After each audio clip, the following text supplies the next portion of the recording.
Hi hello ನಮಸ್ತೆ. ನನ್ನ pregnancy journey ಬಗ್ಗೆ ಇವತ್ತು ನಾನು ಶೇರ್ ಮಾಡ್ಕೊತಾ ಇದ್ದೀನಿ.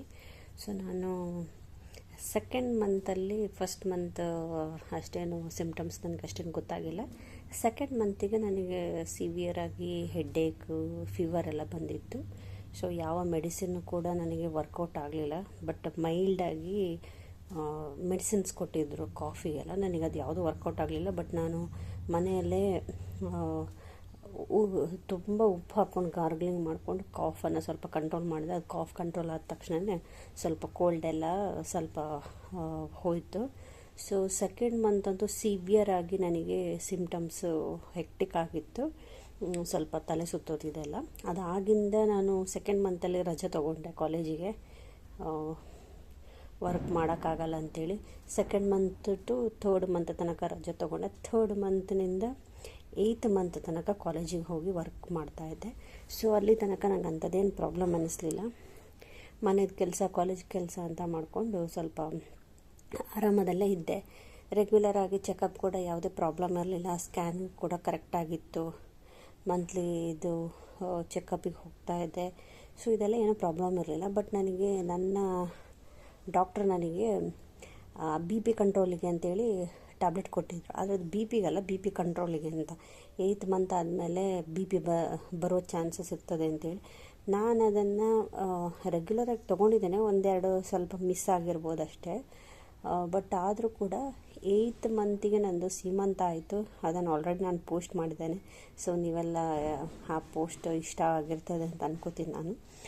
ಸೊ ಸೀಮಂತ ಆಗಿ ಒಂದು 15 ಡೇಸಲ್ಲೇ ನಾನು 8th ಮಂತಿನಿಂದ ಸ್ವಲ್ಪ ರಜೆ ತೊಗೊಂಡೆ. 8th ಮಂತ್ 1 ವೀಕ್ ಆಗ್ತಿದ್ದಂಗೆ ರಜೆ ತೊಗೊಂಡೆ. ಸೊ ರಜೆ ತೊಗೊಂಡು ಮನೇಲೇ ಇದ್ದೆ, ಸ್ವಲ್ಪ ರೆಸ್ಟ್ ಮಾಡ್ತಾಯಿದ್ದೆ. ಅಲ್ಲಿ ತನಕ ನನಗೆ ಅಷ್ಟೇನು ಸಿಮ್ಟಮ್ಸ್ ಗೊತ್ತಾಗ್ತಾ ಇರಲಿಲ್ಲ.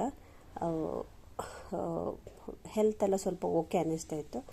ಆದರೆ ಸ್ವಲ್ಪ ಹೆವಿನೆಸ್, ಅಂದರೆ ಸ್ವಲ್ಪ ಟಯರ್ಡ್ನೆಸ್ ಸ್ವಲ್ಪ ಜಾಸ್ತಿನೇ ಇತ್ತು ನನಗೆ. ಅದಕ್ಕಿಂತ ಮುಂಚೆ ಒಂದೇ ಒಂದು ಸಲ ನನಗೆ 8th ಮಂತ್ 7th ಮಂತ್ ಎಂಡಿಗೆ ಒಂದು ಸಲ BP ಫ್ಲಕ್ಚುಯೇಷನ್ ಆಗಿ ಒಂದು ಸಲ ಅಡ್ಮಿಟ್ ಆದೆ. ಸೊ 3 ಡೇಸ್ ಅಡ್ಮಿಟ್ ಆಗಿದ್ದೆ. ಸೊ ಕಂಟ್ರೋಲ್ ಮಾಡಿದರು, ಮತ್ತೇನು ಪ್ರಾಬ್ಲಮ್ ಬರಲಿಲ್ಲ. ಸೊ ಅದಾಗಿ 8th ಮಂತ್ ಸ್ಟಾರ್ಟ್ ಆಯಿತು, ಸೀಮಂತ ಆಯಿತು. ಸೀಮಂತ ಆಗಿ ಒಂದು 15 ದಿನಕ್ಕೇ ಚೆಕಪ್ಪಿಗೆ ಹೋಗ್ತಾ ಇದ್ದೆ. ಸೊ ನಂದು ಸ್ವಲ್ಪ ಬ್ರೀದಿಂಗ್ ಕೂಡ ಇಶ್ಯೂಸ್ ಅನ್ನೋ ಥರ ನನಗೆ ಅನ್ನಿಸ್ತಾ ಇತ್ತು. ಉಸಿರಾಡೋಕೆ ಆಗ್ತಾಯಿರಲಿಲ್ಲ ಅಷ್ಟು ಕರೆಕ್ಟಾಗಿ. ಅದಕ್ಕೆ ಅದನ್ನೊಂದು ಹೇಳಿದೆ. ನನಗೇನೆಲ್ಲ ಸಿಮ್ಟಮ್ಸ್ ಆಗ್ತಾಯಿತ್ತು ಅದನ್ನೆಲ್ಲ ಹೇಳಿದೆ ಡಾಕ್ಟ್ರಿಗೆ. ಅದಕ್ಕೆ ಡಾಕ್ಟ್ರು ಹೋಗಿ ಫಸ್ಟಿಗೆ ಹಾರ್ಟ್ ಸ್ಕ್ಯಾನ್ ಮಾಡಿಸ್ಕೊಂಡು ಬನ್ನಿ ಅಂತಂದರು. ಅದು ಹೋಗಿದ್ದೆ. ಅದು ಹೋಗಿ ನನಗೇನು ಇನ್ಫಾರ್ಮೇಷನ್ ಕೊಡಲಿಲ್ಲ ಡಾಕ್ಟ್ರು. ಅದು ಬಂದಾಗಿನಿಂದ ಡೈರೆಕ್ಟಾಗಿ ನಿಮ್ಮ ಡಾಕ್ಟ್ರಿಗೆ ಇನ್ಫಾರ್ಮ್ ಮಾಡ್ತೇನೆ ಅಂತಂದರು. ಸೊ ನೆಕ್ಸ್ಟ್ ನನಗೆ ಅದು ಚೆಕಪ್ ಮಾಡಿದ್ದು ಹೋದ ದಿನ ಅಂತೂ ತುಂಬ ಹೆಕ್ಟಿಕ್, ಸಿವಿಯರ್ ಆಗಿ ಹೆವಿನೆಸ್ ಫೀಲ್ ಆಗ್ತಾಯಿತ್ತು. ಅದಕ್ಕೋಸ್ಕರ ನಾನು ಯಾವ ರಿಪೋರ್ಟು ತೆಗೆದು ನೋಡಲಿಲ್ಲ, ಏನೂ ನೋಡಿರಲಿಲ್ಲ. ನೆಕ್ಸ್ಟ್ ಡೇ ಡೈರೆಕ್ಟಾಗಿ ಡಾಕ್ಟ್ರ್ ಹತ್ರ ಹೋದಾಗ ನನಗೆ BP ಚೆಕ್ ಮಾಡಿದರು. 160 ತನಕ ಇತ್ತು. ಅದಕ್ಕಿಂತ ಹಿಂದಿನ ದಿನ ಮನೇಲಿ ಚೆಕ್ ಮಾಡಿದಾಗ 170-75 ತನಕ ಹೋಗ್ತಾ ಇತ್ತು BP. So next day check ಮಾಡಿದಾಗಲೂ 160 ಇತ್ತಲ್ಲ. ಟ್ಯಾಬ್ಲೆಟ್ ತೊಗೊಂಡಿದ್ದೆ ನಾನು, 20 mg ಟ್ಯಾಬ್ಲೆಟ್. ಸೊ ಬಟ್ ಈ ಒಂದು 160 ತನಕ ಹೋಗ್ತಾ ಇದೆ ಅಂತೇಳಿ ಮತ್ತು ಕಂಟ್ರೋಲ್ ಮಾಡೋಕ್ಕಾಗಲ್ಲ ಅಂತೇಳಿ ಡಾಕ್ಟ್ರು ಇಮಿಡಿಯೇಟಾಗಿ ಅಡ್ಮಿಟ್ ಆಗ್ಲಿಕ್ಕೆ ಹೇಳಿದರು. 8 ಮಂತ್ ಎಂಡ್ ಆಗ್ತಾ ಬಂದಿತ್ತು ಆವಾಗ. ನಂದು 8 ಮಂತಿಗೆ 3 ಡೇಸ್ ಏನೋ ಇತ್ತು, 3-4 ಡೇಸ್ ಇತ್ತು. ಸೊ 9 ಮಂತಿಗೆ. ಸೊ ಇದಾಗಿಂದ ನಾನು ಶಾಂತಿ ಹಾಸ್ಪಿಟ್ಲಿಗೆ ತೋರಿಸಿದ್ದೆ ಬಾಗಲಕೋಟೆಯಲ್ಲಿ. ಸೊ ಬಟ್ ನನ್ನ ಡಾಕ್ಟ್ರು ಕುಮಾರೇಶ್ವರಕ್ಕೆ ಅಡ್ಮಿಟ್ ಆಗಲಿಕ್ಕೆ ಹೇಳಿದರು. ಅಲ್ಲಿ ಬರ್ಕೊಟ್ರು. ಡೈರೆಕ್ಟಾಗಿ ಅಲ್ಲಿಂದ ಹಾಸ್ಪಿಟ್ಲಿಂದ ಸ್ಕೂಟ್ರಲ್ಲಿ ಬಂದಿದ್ವಿ ನಾನು ಹಸ್ಬೆಂಡ್. ಡೈರೆಕ್ಟಾಗಿ ಅಲ್ಲಿಂದ ಕುಮಾರೇಶ್ವರಕ್ಕೆ ಹೋಗಿ ಅಡ್ಮಿಟ್ ಆದ್ವಿ. ಅಲ್ಲಿ ನಾರ್ಮಲ್ ಡೆಲಿವರಿಯ ಸೆಕ್ಷನಲ್ಲಿ ಅಡ್ಮಿಟ್ ಮಾಡಿಕೊಂಡ್ರು ನನಗೆ. ಅಲ್ಲಿ ಇಡೀ ದಿನ ನನಗೆ ತುಂಬ ಹೆಕ್ಟಿಕ್ ಅನ್ನಿಸ್ತಿತ್ತು. ಪಿಲ್ಲೋ ಕೊಡುವಲ್ರು ಅವರು, ಪಿಲ್ಲೋ ಇಟ್ಕೋಬಾರ್ದು ಅಂತ ಹೇಳ್ತಿದ್ರು. ನಂಗೆ ಪಿಲ್ಲೋ ಇಲ್ಲದೆ ನಿದ್ದೆ ಬರ್ತಾ ಇರಲಿಲ್ಲ. ಅಯ್ಯೋ ದೇವ, ತುಂಬ ಕಷ್ಟ ಆಗಿತ್ತು. ಮತ್ತು ನಾರ್ಮಲ್ ಡೆಲಿವರಿ ಮಾಡ್ಕೊಳ್ಳೋರು ಅವರು ಇದ್ದರು. ಸೊ ಅವರ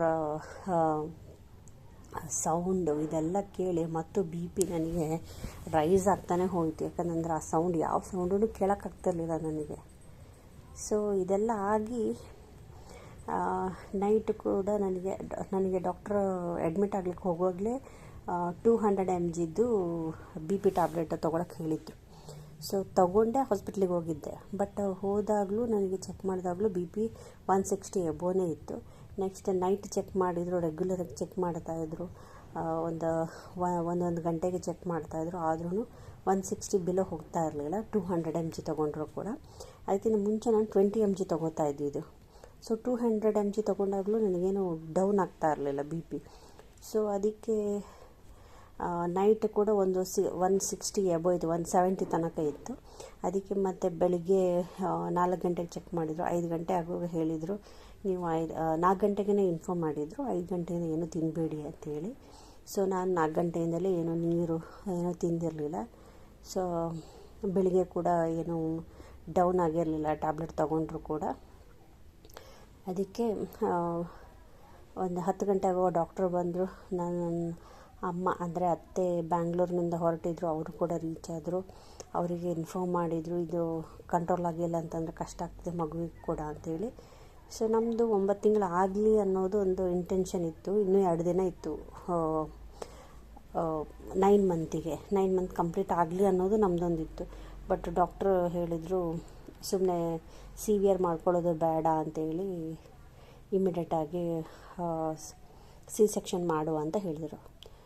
ಸೊ ಅಲ್ಲಿ ತನಕ ನನಗೆ ಹಾಸ್ಪಿಟ್ಲಲ್ಲಿ ನೆನಪಿರುವಂಥದ್ದು ಅಂತಂದರೆ ಈ ಹೆಕ್ಟಿಕ್ BPಯಿಂದ ಸಿವಿಯರ್ ಹೆಡ್ಡೇಕಲ್ಲಿ ಏನೂ ಕಣ್ಣೇ ಕಾಣ್ತಾ ಇರಲಿಲ್ಲ, ಮತ್ತು ಕಣ್ಣು ಮಂಜಾಗೋದು ಮತ್ತು ಟಯರ್ಡ್ ಫೀಲ್ ಆಗೋದು, ಇದು ಮೇಜರಾಗಿ ಇಶ್ಯೂ ಆಗಿತ್ತು ನನಗೆ. ಸೊ ಹಾಗೆ ತಲೆನೋವು ಅಂತಂದರೆ ಟ್ಯಾಬ್ಲೆಟ್ ತೊಗೊಂಡ್ಮೇಲೆ ಸಹ ಕಡಿಮೆ ಆಗ್ತಾ ಇರಲಿಲ್ಲ, ತುಂಬ ಹೆಕ್ಟಿಕ್ ತಲೆನೋವು ಆಗ್ತಾಯಿತ್ತು. ನನಗೆ ನೆನಪಿರೋ ಪ್ರಕಾರ ಸಂಜೆ ತುಂಬ ಹಸಿವಾಗಿತ್ತು. ನನ್ನ ಹಸ್ಬೆಂಡ್ ಹತ್ರ 1 ಪ್ಲೇಟ್ ದೋಸೆ ತರಿಸ್ಕೊಂಡು ತಿಂದೆ. ನನ್ನ ಮಗ 1 ಪ್ಲೇಟ್ ದೋಸೆ ಫುಲ್ ತಿಂದುಬಿಟ್ಟಿದ್ದಾನೆ ಒಂದಿನ. ಯಾಕಂದರೆ ನೆಕ್ಸ್ಟ್ ದಿನ ಹೊರಗೆ ಬರ್ತಾನೆ ಅಂತ ಹೇಳಿದ್ದಲ್ಲ, ಅದಕ್ಕೆ ದೋಸೆ ತಿಂದುಬಿಟ್ಟಿದ್ದಾನೆ. ನೆಕ್ಸ್ಟ್ ನೈಟ್ ಒಂದು 8:30-9 ಗಂಟೆಗೆ ಊಟನೂ ಒಂದು ಮಾಡಿಬಿಟ್ಟೆ. ನೆಕ್ಸ್ಟ್ ಡಾಕ್ಟರ್ ಬಂದು C-ಸೆಕ್ಷನಿಗೆ ಕರ್ಕೊಂಡೋದ್ರು. ಆವಾಗ 4 ಗಂಟೆಗೆ ತಿನ್ನೋದೇ ಬಿಟ್ಟವಳು, ನೀರು ಕುಡಿಯೋದೇ ಬಿಟ್ಟವಳು. ಮಧ್ಯಾಹ್ನ 12 ಗಂಟೆಗೆ C-ಸೆಕ್ಷನ್ ಮಾಡಿದರು. ಕರ್ಕೊಂಬಂದು ಮತ್ತು ಮಗುನ ತೋರಿಸಿದ್ರು, ಮಗುನ ಕರ್ಕೊಂಡೋದ್ರು. ನನ್ನನ್ನು ವಾರ್ಡಿಗೆ ಶಿಫ್ಟ್ ಮಾಡಿದರು. ಆದರೆ ನಾವು ವಾರ್ಡಿಗೆ ಶಿಫ್ಟ್ ಮಾಡಿದ ಮೇಲಿಂದ ಕೂಡ ನನಗೆ BP ಲೋ ಆಗಿರಲಿಲ್ಲ, ಇನ್ನೂ ಹೆಕ್ಟಿಕ್ ಆಗಿತ್ತು ನನಗೆ. ಯಾಕಂತಂದರೆ ಅಲ್ಲಿ BP ಚೆಕ್ ಮಾಡೋದು, ಅದು ಮತ್ತೊಂದು ಆಕ್ಸಿಜನ್ ಲೆವೆಲ್ ಚೆಕ್ ಮಾಡುವ ಅದೊಂದು ಕೈಗೆ ಹಾಕ್ಕೋತಾಯಿದ್ರು, ಬೀಪ್ ಸೌಂಡ್ ಬರ್ತಾಯಿತ್ತು. ಆ ಸೌಂಡ್ ಕೇಳಿದ್ರೇ ಆಗ್ತಾ ಇರಲಿಲ್ಲ, ಅಷ್ಟು ಹೆಕ್ಟಿಕ್ ಅನಿಸೋದು. ಸೊ ಎಲ್ರಿಗೂ ಹೇಳ್ತಾ ಇದ್ದೆ, ನಮ್ಮ ಅತ್ತೆಗೆ ಹೇಳ್ತಿದ್ದೆ, ಅಲ್ಲಿ ಹೋಗಿ ಆಫ್ ಮಾಡಿಸಿ ಅಂತೇಳಿ. ಮತ್ತು ಅದು ಕೈಯಿಂದ ತೆಗೆದ ತಕ್ಷಣ ಸೌಂಡ್ ಜಾಸ್ತಿ ಬರೋದು, ಎಲ್ಲರ ಕೈಗೆ ಹಾಕ್ಕೊಳ್ಳಿ ಅಂತ ಹೇಳ್ತಾ ಇದ್ದೆ. ಸೊ ಅದಂತೂ ಹೆಕ್ಟಿಕ್ ಆಗಿತ್ತು, ಯಾವ ಸೌಂಡು ಕೇಳೋಕ್ಕಾಗ್ತಿರ್ಲಿಲ್ಲ. ಮಿಕ್ಕಿದವರೆಲ್ಲ C-ಸೆಕ್ಷನ್ ಆದವರೆಲ್ಲ ಬಂದು ನಾರ್ಮಲಾಗಿ ಇದ್ದರು, ನನಗೆ ಮಾತ್ರ ಯಾವುದು ಕಂಟ್ರೋಲ್ ಆಗ್ತಾ ಇರಲಿಲ್ಲ. ಆದರೆ ಇನ್ನೊಂದೇನು ಅಂತಂದರೆ, ಅದೇ ಕುಮಾರೇಶ್ವರದಲ್ಲಿ ನೈಟ್ ಒಬ್ಬರು ನರ್ಸ್ ಬಂದಿದ್ದರು. ಆ ನರ್ಸ್ ಅಂತೂ ನನಗಿಂತ ಹೆಚ್ಚು BP ಅವ್ರಿಗೆ ಇತ್ತೇನೋ, ಪ್ರತಿಯೊಂದಕ್ಕೆ ಬೊಬ್ಬೆ ಹೊಡೆದು ಹೇಳ್ತಾಯಿದ್ರು. ಅದು ಇನ್ನೂ ಹೆಕ್ಟಿಕ್ ಫೀಲ್ ಆಗ್ತಾಯಿತ್ತು. ಸೊ ಅದೆಲ್ಲ ಮುಗೀತು. ನೈಟ್ ಮಗುನ ಕೊಡಲಿಲ್ಲ, ಮಗು ಲೋ ಬರ್ತ್ ವೆಯ್ಟ್ ಇದೆ, ಮತ್ತು ಹಾಗೆಯೇ ಪ್ರೀಮೆಚ್ಯೂರ್ ಅಂತೇಳಿ NICಗೆ ಕರ್ಕೊಂಡು ಹೋದರು. ನಾನು ಎದ್ದೇಳೋ ಸ್ಟೇಜಲ್ಲಿ ಇರಲಿಲ್ಲ. ನೆಕ್ಸ್ಟ್ ಡೇ ಆಯಿತು. ನೆಕ್ಸ್ಟ್ ಡೇ ಮಾರ್ನಿಂಗ್ ಆ ಟೈಮಲ್ಲಿ ನಮ್ಮ ಅತ್ತೆ ನನ್ನನ್ನು ನೋಡ್ಕೊಂಡಿದ್ದಾರಲ್ಲ, ಆ ಟೈಮಲ್ಲಿ ನೋಡ್ಕೋತಾರಲ್ಲ, ಅದಕ್ಕೆ ಆ ಋಣವನ್ನು ಯಾವ ರೀತಿಯಲ್ಲೂ ತೀರ್ಸೋಕ್ಕೆ ಸಾಧ್ಯ ಇಲ್ಲ. ಅಷ್ಟು ಪೇಯ್ನ ಇರ್ತದೆ, ಅಷ್ಟು ಎದ್ದೇಳೋಕ್ಕಾಗದ ಸ್ಟೇಜಲ್ಲಿ ಇರ್ತದೆ. ಆವಾಗ ನೋಡ್ಕೋತಾರಲ್ಲ, ಅದನ್ನು ಯಾರು ಮರೆಯದೆ ಜೀವಿಸ್ತಾರೆ ಅವರೇ ಅವ್ರಿಗೆ ಮಾಡುವಂಥ ಒಳ್ಳೆಯದು ಅಂತೇಳಿ ಹೇಳ್ಬೋದು. ಅದನ್ನು ಮರೆಯೋಕ್ಕೆ ಯಾರಿಂದಲೂ ಸಾಧ್ಯ ಇಲ್ಲ. ಅಂತ ಮತ್ತೆ ಹುಟ್ಟಿ ಬರ್ತೀವೇನೋ ಅನ್ನೋ ಥರ ಇತ್ತು. ಎಲ್ಲರೂ 3 ದಿನಕ್ಕೆ ಎಲ್ಲರೂ ನಾರ್ಮಲ್ ಆಗಿರ್ತಾರೆ, ಬಟ್ ನನ್ನ ಕೇಸು ಆಗಿರಲಿಲ್ಲ. ಸೊ ಇದಾಯಿತು. ಸೆಕೆಂಡ್ ಡೇ ನನಗೆ ಮತ್ತೂ ಸಿವಿಯರ್ ಆಯಿತು.